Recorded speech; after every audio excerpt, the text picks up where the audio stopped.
भारतीय कुश्ती संघ के निवर्तमान राष्ट्रीय अध्यक्ष और बीजेपी सांसद बृजभूषण शरण सिंह का बयान। उन्होंने कहा, मेडल गंगा में बहा देने से मुझे नहीं होगी फांसी, उसके लिए पुलिस और कोर्ट को सबूत देना चाहिए। कब हुआ, कहां हुआ और किसके साथ हुआ, सामने आकर खिलाड़ी सबूत दें। अगर एक भी आरोप मेरे ऊपर सिद्ध हुआ तो मैं खुद फांसी के फंदे पर लटक जाऊंगा।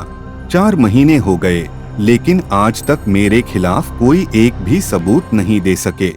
आंधियां जहां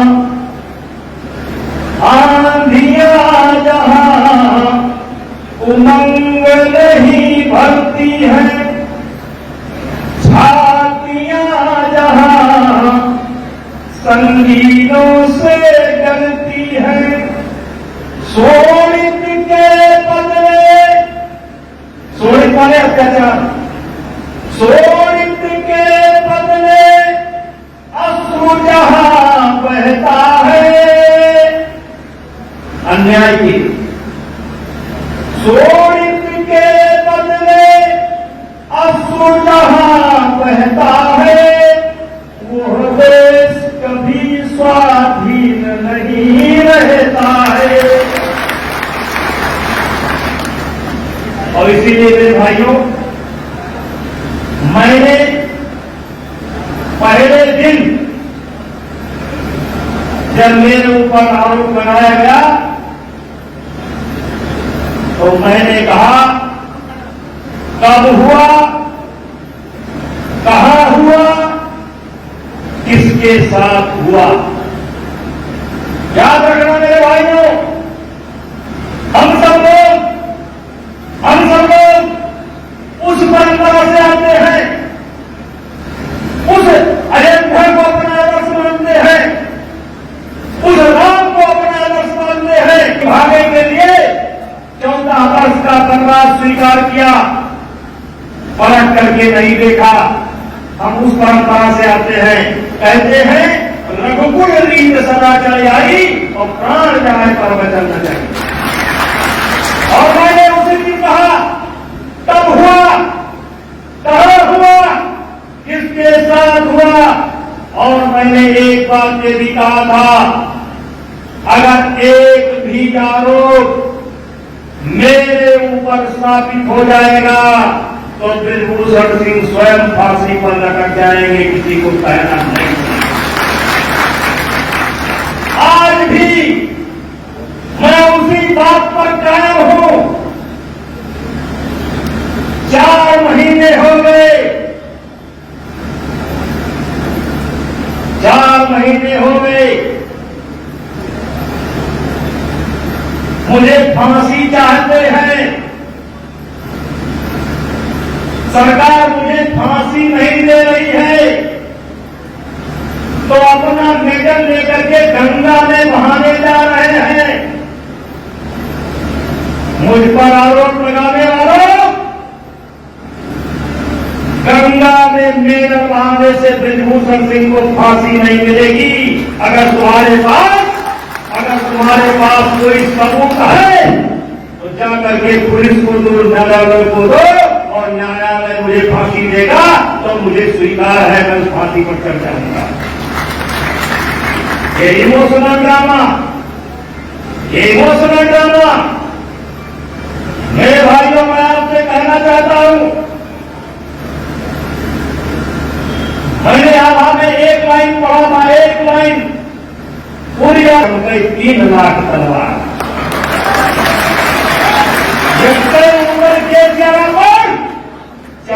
3 लाख तलवार। वाह!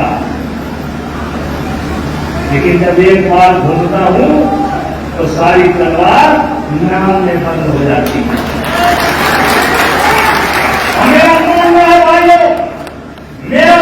है भाइयों, जब भगवान राम को वनवास हुआ, भरत बहुत विकल हुए, बहुत अधीर हुए कि मेरे कारण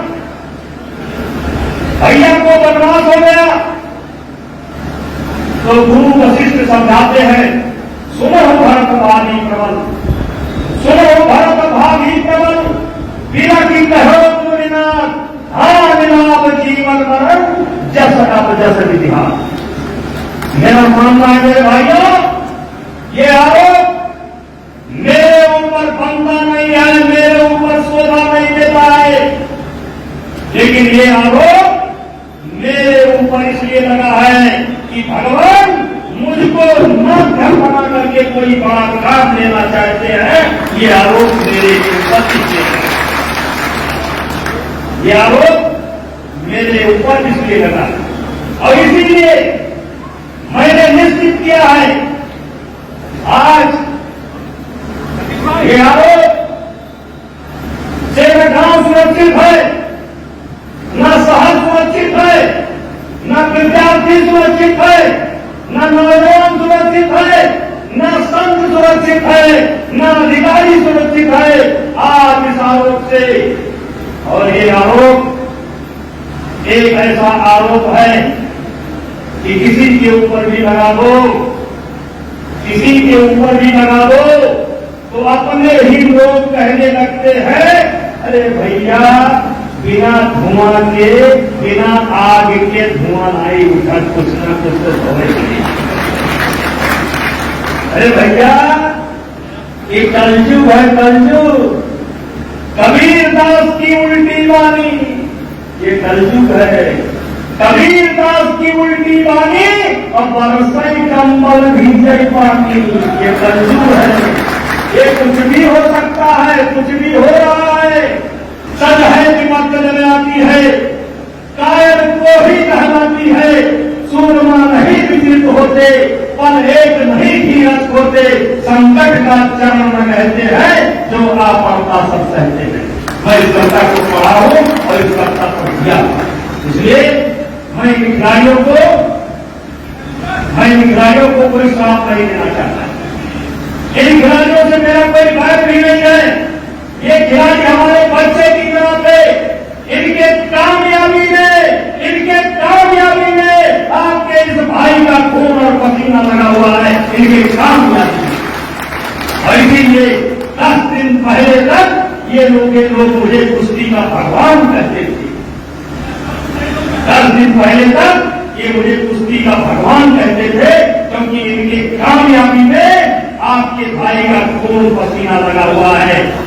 जिस समय हमने कुश्ती को संभाला दुनिया में हम 20वें नंबर पर थे, 18वें नंबर पर थे, लेकिन मेरा शौक था, मैं खेल का प्रेमी था और मैं उससे जुड़ गया। आज मैं बताना चाहता हूं, मैं जहां 15 नंबर पर हुआ करता था, 20 नंबर पर हुआ करता था, आज दुनिया की 10 आई टीमों में, 5 देशों में भारत का नाम है, 5 देशों में भारत का नाम है। आज तक 7 ओलंपिक के मेडल केवल आए हैं, जिसमें से 5 ओलंपिक मेडल मेरे कार्यकाल के हैं, मेरे कार्यकाल के। लेकिन चलिए, मैं कुश्ती में घुस गया था, ऐसा घुसा था कि सांस भी लेता था तो कुश्ती, सोता था तो कुश्ती, जगता था तो कुश्ती, लेकिन मुझको लगता है कि अब मुझे कोई और बड़ा काम करना है, कोई मुझे बड़ा काम करना है, मुझे नहीं करना है, भगवान मेरे द्वारा कोई बड़ा काम लेना चाहता है। और इसीलिए अयोध्या के संतों ने 5 तारीख को विचार विमर्श के लिए, चिंतन के लिए एक सभा का आयोजन किया है, संतों ने आह्वान किया है। और मैं आपसे कहना चाहता हूं, किसी ने कहा है कि नहीं पाप का भागी होता केवल जात, पाप करने वाला ही पाप का भागीदार नहीं होता, नहीं पाप का भागी होता केवल जात, केवल पाप करने वाला ही पाप का भागीदार नहीं होता। जो तटस्थ है, मौन है, समय लिखेगा उनका भी अपराध। नहीं पाप का भागी होता केवल जात, सक्षम